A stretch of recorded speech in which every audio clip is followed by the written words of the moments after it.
Ada seorang muslimah dia tanya saya baca soalan dia.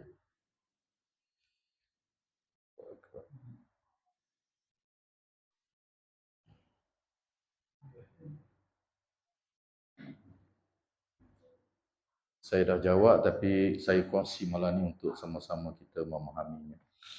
Assalamualaikum Ustaz, saya nak tanya, mengikut mazhab Syafi'i orang perempuan wajib bersunat ataupun wajib berkhitam, dia kata. Okey. Dia ni keturunan Cina, dijadikan anak angkat keluarga Melayu. Dia tak tahu sama ada dia ni disunat dah ke dah. Keluarga angkat dia meninggal masa dia budak lagi, masa dia kecil lagi. Jadi sekarang wanita Cina ni tua dah, ya. Jadi adakah dia patut disunatkan, dikhitamkan? Minta Ustaz beri penjelasan. Kalau orang yang duduk dalam grup kedai saya sudah kongsi jawapan saya tadi. Tapi pada malam ni saya kongsi balik untuk kita sama-sama dengar. Okey, cantik soalan dia. Jadi tua dah. Jadi orang suruh bersunat. Jadi dia tak tahu dia bersunat ke tak. Orang puan ni, puan Cina. Jadi bagaimana? Dia minta penjelasan dan pencerahan. Okay. Yang pertama, amalan berkhitam ini di dalam ajaran Islam kita disyariatkan. Disyariatkan. Bahkan sebelum kedatangan Rasulullah sallallahu alaihi wasallam, sebahagian orang Arab yang mengikut agama Nabi Ibrahim alaihi salam, mereka sudah berkhitam, sudah bersunat. Disebut dalam hadis Bukhari, Nabi Ibrahim bersunat ni sebelum lagi. Nabi Ibrahim berkhatam umur 80 tahun. Baru berkhatam. Boleh anak pun umur 80 kok. Nabi Ibrahim alaihi salam. Dalam Al-Quran ada sebut berkenaan dengan berkhatam ni, hadis-hadis Nabi pun banyak menyebutnya. Bahkan kita telah baca sebelum ini, antara yang menjadi fitrah kepada insan, kepada manusia itu, ialah manusia ini hendaklah berkhitam. Itu yang disebut oleh Nabi SAW. Dan banyak hadis-hadis berkenaan dengan berkhitam ini. Artinya dia disyariatkan. Antaranya dalam hadis Sahih Muslim yang telah kita baca dulu, dalam bab mandi wajib, Nabi kata, idza massal khitanul khitana faqad wajabal ghuslu. Apabila bertemu dua khatam, dua khatam, puan dan lelaki, tempat yang berkhatam tu bertemu, maka wajiblah mandi. Wajib mandi. Dia ada ayat kena berkhatam tak? Cuma Nabi kata apabila bertemu dua tempat yang dikhatamkan, lelaki pun dikhatamkan, puan dikhatamkan, bertemu dua ni wajib mandi, kata Nabi SAW. Hak lelaki, hak tepat kena wajib berkhatamnya yang disebut dalam kitab-kitab fiqhnya ialah kepala zakar, buang penutup dia tu, sehingga nampak keseluruhan kepala, ra'sus zakar. Maka itu qadar yang disuruh berkhatam, tak lebih daripada itu. Hak puan sebahagian kecil daripada panggil apa saya pun tak ingat. Macam balung ayam tu, buang sikit, bukan buang banyak. Para ulama melarang yang membuang banyak sebab dia akan menghilangkan rasangan wanita. Tak boleh juga buang sikit. Okey, jadi hukumnya dua-dua berkhitam. Dalam hadis ini puan berkhitam, lelaki pun berkhitam. Dan saya sudah hurai panjang hadis ini. Mazhab kita pegang ni. Hadis ini diriwayatkan oleh Imam Muslim dan lain-lain. Apabila bertemu dua khitam, wajib mandi walaupun tak keluar air mani. Imam Syafi'i dan sebahagian ulama pegang hadis ini. Hadis ini sahih.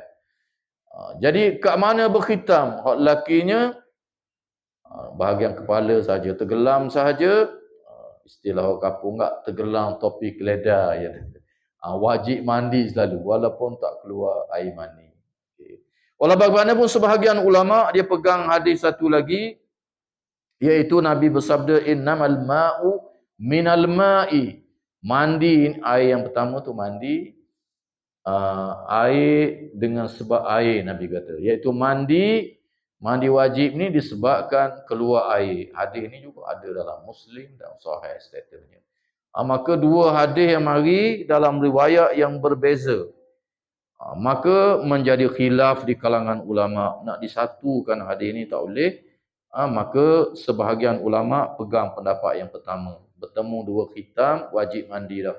Di peringkat sahabat pun ramai pegang ni. Sayyidina Umar bin Khattab, Aisyah radhiyallahu taala anhu, Ubay bin Ka'ab dan lain-lain. Yang kedua pun ramai juga yang pegang, termasuk Al-Imam Al-Bukhari sendiri pun pegang ni juga. Iaitu apabila keluar air barulah mandi. Di peringkat sahabat pun ramai, di peringkat ulama-ulama pun ada ramai yang berpegang demikian. Kalau dua-dua ni kita jumpa, ya belakalah. Mana dak jimat lah tu. Dak dang dak dang. Sikit sangat tak tergelang bahagian khitamnya, maka tak wajib mandi. Okey. Tu hak ringan lah tu Kalau hak berat lagi, keluar air barulah wajib mandi. Ini khilaf sejak zaman dulu lagi tak nak selesai. Okay, kembali pada persoalan tadi, berhubung dengan berkhitam ini oleh kerana dalil-dalilnya banyak, tetapi dari segi ketegasannya, wajib ke tak wajib? Kita dah bincang panjang dulu. Hadis Nabi kata antara fitrah manusia itu ialah berkhitam. Tetapi di dalam fitrah yang Nabi sebut tu ada berbelah-belah fitrah, termasuk potong kuku dan sebagainya. Situ sunat. Jadi berkhitam ni lagu mana? Sunat ke wajib? Maka ini menjadi khilaf di kalangan para fuqaha daripada dulu lagi tak boleh nak selesai. Mazhab kita Al-Imam Asy-Syafi'i rahimahullahu taala anhu, qaul yang mu'tamad, qaul yang masyhur dalam mazhab Al-Imam Asy-Syafi'i, wajib berkhatam. Sama ada lelaki ataupun perempuan. Bahasa Arabnya al-khatam. Orang Melayu kita panggil berkhatam ataupun bersunat. Itu bahasa Melayu kita. Dalam mazhab kita yang masyhurnya adalah wajib. Walau bagaimanapun sebahagian ulama dalam mazhab kita ada yang mengatakan sunat. Berlaku khilaf juga di dalam mazhab kita. Manakala pandangan jumhur ulama, majoriti ulama daripada pelbagai mazhab, termasuk mazhab Maliki, mazhab Hanafi dan ulama-ulama yang sependapat dengannya yang merupakan majoriti para ulama, termasuk sebahagian ulama dalam mazhab kita, cenderung mengatakan hukum berkhatam ini adalah sunat. Termasuklah wanita, sunat hukumnya. Jadi kembali pada persoalan tadi, dah tua dah, lagu mana nak berkhatam ke tak berkhatam? Guru saya Profesor Dr. Wahbah Az-Zuhaili meninggal dah. Dia mengarang kitab lebih daripada 400 buah kitab. Dia kata berhubung dengan perkara ini adalah menjadi hak kepada individu itu. Jika mengikut pada kaul yang jumhur ulama, majoriti ulama, dia adalah sunat. Kalau dia berpegang pada pandangan sunat, maka adalah menjadi hak kepadanya. Sama ada dia nak berkhatam ataupun dia tidak mahu berkhatam. Terpulanglah kepada dia. Dan tidak menjadi berdosa. Sebab dia berpegang dengan pandangan jumhur ulama, majoriti ulama. Semayang sunat, Nabi suruh tau. Nabi suruh. Qabliyah, ba'diyah, witir. Tapi kalau kita tak buat berdosa tau. Tak. Sebab dia sunat. Jadi ada orang nak buat. Tambah buat, tak boleh pahala. Begitulah sunat ni, berkhatam ni boleh pahala. Jadi guru saya kata terpulanglah kepada hak individu itu kalau dia berpegang pada jumhur ulama, sama ada dia nak berkhatam ataupun tidak nak berkhatam. Jadi kembali pada persoalan tadi, dah tua dah. Dan dia pun tak tahu sunat ke tak tahu. Tengok kali tapi tak tahu. Sunat ke tak sunat. Jadi dia pun tak pasti. Jika sekiranya kalau malu dan sebagainya, dah tua dah, tak payah pun tak apa. Pegang pada pandangan jumhur ulama dan sebahagian ulama dalam mazhab kita yang kata hukumnya sunat. Tapi kalau nak berkhatam juga, tak apa. Jumpa doktor.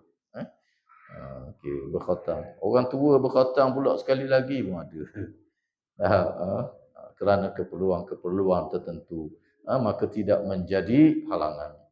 Jadi Saya kata bagi dia pilih lah. Kalau dia nak berkhatam, boleh. Kalau dia tak ambil pun, pegang pandangan majoriti ulama, dia tidak wajib. Okay. Sebab itulah dalam fiqhud da'wah, saya belajar fiqhud da'wah dulu, di universiti.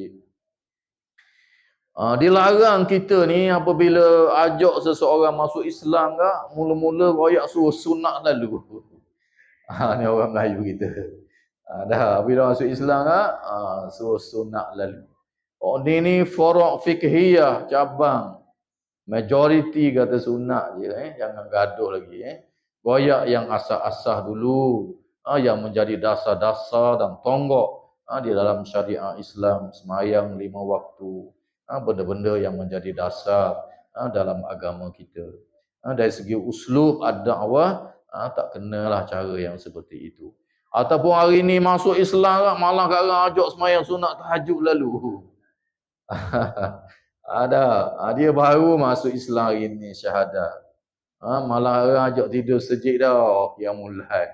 Ini dari segi asalib ad-da'wah, metodologi dakwah tak kena caranya. Kita naklah ajar benda-benda yang menjadi asas. Sebagaimana yang hadis-hadis yang kita baca bab zakat, awal zakat dulu, Nabi pesan pada para sahabat, pada Muaz bin Jabal yang pergi ke Yaman dan sahabat-sahabat yang lain, mula-mula mengajar syahadah, mengajar akidah. Apabila dia boleh terima Allah yang menjadikan kita dan menjadikan alam, ajar pula semayang 5 waktu. Apabila dia terima, ajar pula bahawa jika sekiranya mereka mempunyai harta, ada kewajipan harta, kewajipan zakat, begitu begini. Kewajipan puasa di bulan Ramadan, dan kewajipan haji bagi yang ada kemampuan. Lepas tu barulah diikuti dengan benda-benda yang sunat yang tidak menjadi faridah, kefarduan yang terang di dalam Al-Quranul Karim dan sunnah Rasulullah sallallahu alaihi wasallam.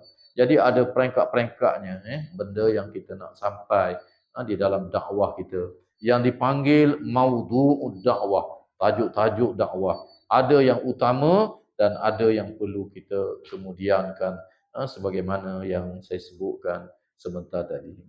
Dan Islam ini dalam kita memberi fatwa memudahkan. Jangan kita memayahkan. Janganlah kita mesti juga lah kalau mana pun. Benda itu cabang dan furu' fiqhiyah yang menjadi khilaf, yang sepatutnya menjadi rahmat kepada kita, yang kita boleh memilihnya supaya tidak membebankan. Mungkin seorang dengan seseorang itu ada perbezaan benda, perasaan dan sebagainya yang perlu diambil kira, dan kita memudahkan di dalam memberi fatwa apabila ada pandangan-pandangan, apatah lagi pandangan itu pandangan majoriti yang lebih mudah untuk kita amalkan. Kecuali benda itu memang disepakati oleh semua para ulama dengan dalil yang terang dalam Al-Quranul Karim dan sunnah Rasulullah sallallahu alaihi wasallam, mau tak mau kita kata kena buatlah, sebab dia menjadi ijma' dan dalil-dalilnya terang. Manakala dalam perkara furu' dan cabang yang sepatutnya tidaklah kita menekan dengan terlalu kuat, bagilah pilihan kepadanya sesuai dengan keadaannya.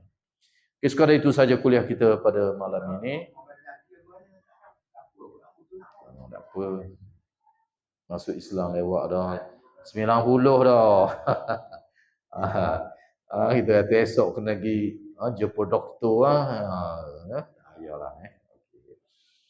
Sekadar itu saja kuliah kita pada malam ini. Aku lu qauli hadza wa astaghfirullahal azim li wa lakum. Wassalamualaikum warahmatullahi wabarakatuh. Pada